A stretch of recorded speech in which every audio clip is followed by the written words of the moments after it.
कन्या रास. कन्या रास ही 12 राशींपैकी 6वी रास आहे. या राशीची आकृती कुमारी कन्येची आहे.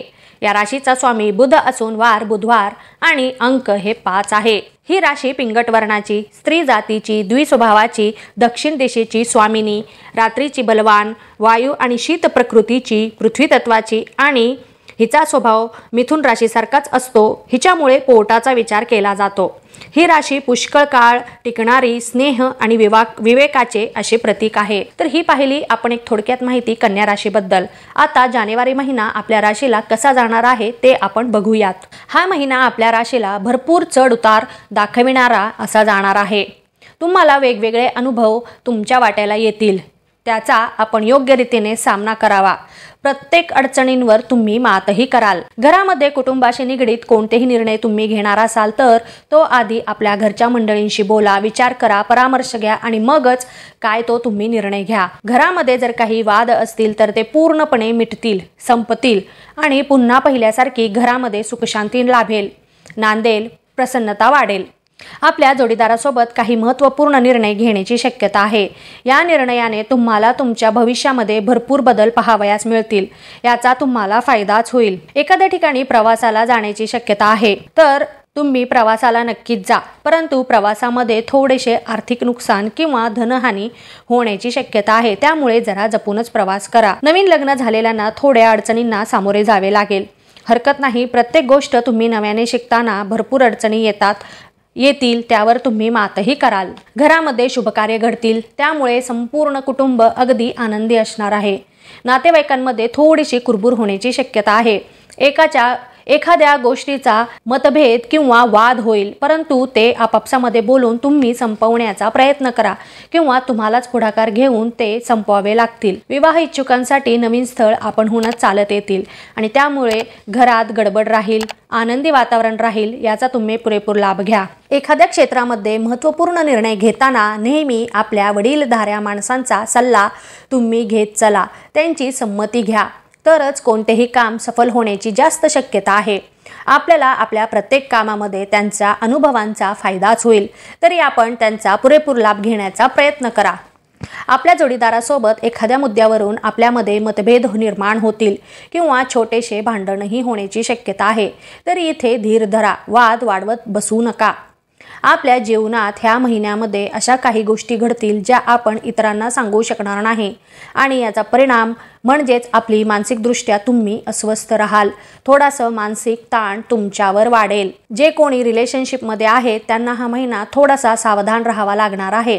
आपल्यामध्ये प्रेम आणि विश्वास थोडासा कमी पडण्याची शक्यता आहे आणि त्यामुळे आपण एकमेकांना समजण्यामध्ये थोडासा गैरसमजही करू शकता. जे व्यक्ती विवाह इच्छुक आहेत त्यांचे विवाह जुळण्याची शक्यता आहे आणि विवाह पण आवडत्या जोडीदारासोबतच होईल. तरी तुम्ही याचा पुरेपूर लाभ घेण्याचा प्रयत्न करा. परंतु विवाह करताना इतर आवश्यक असणाऱ्या सर्व गोष्टींचा तुम्ही नीट विचार आणि परिणामांचा आढावा घेण्याची दाट गरज आहे. मगच विवाहासंबंधीचे जे कोणते निर्णय तुम्ही घेणार असाल ते घ्या. आपल्या वैवाहिक जीवनामध्ये आपल्या जोडीदाराला पूर्णपणे समजून घेण्याचा तुम्ही प्रयत्न करा आणि मगच आपल्यामध्ये जे प्रेम आहे, जे सुख आहे आपल्याला पाहिजे तसे आपल्याला मिळू शकेल. आपल्या जोडीदारासोबतचा गोडवा कमी होण्याची शक्यता आहे. काही झाले तरी गैरसमज होऊ देऊ नका, आबोला धरू नका. जर काही मतभेद झाले, गैरसमज जर झालेच तर प्रथम आपण एकमेकांशी बोला, चर्चा करा. कशाबद्दल जे काही वाद सुरू आहे त्या गोष्टींची चर्चा करा आणि त्यावर उपाय शोधायचा प्रयत्न करा. आबोला धरून तुमच्या नात्यामध्ये कोणतंही ताण तुम्ही वाढवू नका. आर्थिक बाबतीत हा महिना आपल्याला संमिश्र फळे देणारा असा जाणार आहे. कारण आपल्याला नको असलेले खर्च वाढण्याची शक्यता आहे आणि त्यामुळे कोठेही पैसे खर्च करताना थोडीशी सावधानीचा तुम्ही वापर करा आणि खूपच गरज आहे तरच तेथे पैसे खर्च करा. म्हणजे आर्थिक अडचणींपासून थोडे का होईना आपल्याला वाचता येईल. व्यावसायिक वर्गाला थोडा गुंतागुंतीचा काळ राहील. एखादे नवीन प्रोजेक्ट तुम्ही सुरू केलेले असेल तर ते काम मध्येच अडकण्याची शक्यता आहे. एखादी नवीन करार करण्याचा जर तुम्ही विचारात असाल तर आधीच त्याबद्दल तुम्ही माहिती गोळा करा. प्रत्यक्ष जे पाहाल आणि स्वतःच्या कानाने जे ऐकाल फक्त यावरच विश्वास ठेवा. मगच काय तो निर्णय घ्या. दुसऱ्यांवर अवलंबून राहू नका. प्रत्येकाकडून विचार घ्या, परामर्श घ्या. फक्त निर्णय घेताना स्वतः विचार करूनच घेण्याचा प्रयत्न करा. व्यवसायामध्ये आपल्याला भरपूर विरोधक मिळतील, तर सध्या तरी त्यांच्यावर जास्त आणि बारीक नजर ठेवा, कारण ते कधी आपल्याला अचानकपणे त्रास देतील ते तुम्हालाही कळणार नाही. नोकरी करणाऱ्यांना त्यांच्या सध्याच्या ठिकाणी थोड्याशा अडचणींना सामोरे जावे लागेल किंवा नोकरी सोडावीही लागू शकते. त्यामुळे तुम्हाला नवीन नोकरीच्या शोधात फिरावे लागणार आहे किंवा लागण्याची शक्यता आहे. सोबतच आपल्या नोकरीमध्ये पण थोडेसे चढ उतार झाल्याने तुम्हाला महत्त्वपूर्ण निर्णय घ्यावा लागणार आहे. त्यामुळे तुम्हाला अजून नवीन मार्ग खुलेही होतील. तरुण वर्गाला सध्याच्या खडतर स्पर्धेला तोंड द्यावे लागणार आहे. मगच तुम्ही स्वतःला सिद्ध करून दाखवाल. भाग्योदयाचा काळ आहे, फक्त तुम्ही त्याचा लाभ घेण्याचा प्रयत्न करा, फायदा घ्या. जर तुम्ही नवीन नोकरी शोधत असाल तर तुम्हाला नवीन नोकरी मिळेल, नवीन संधी मिळतील. फक्त त्याच संधीचं तुम्ही सोनं कसं करता येईल याचा तुम्ही विचार करा. जर तुम्ही एखाद्या पार्टनरशिपमध्ये नवीन व्यवसाय किंवा एखादी कंपनी सुरू करण्याच्या विचारात असाल तर भरपूर समस्या तुमच्या मार्गात अडथळे बनून येतील, परंतु यांना न घाबरता यांवर मात करा. यश तुम्हालाच मिळेल.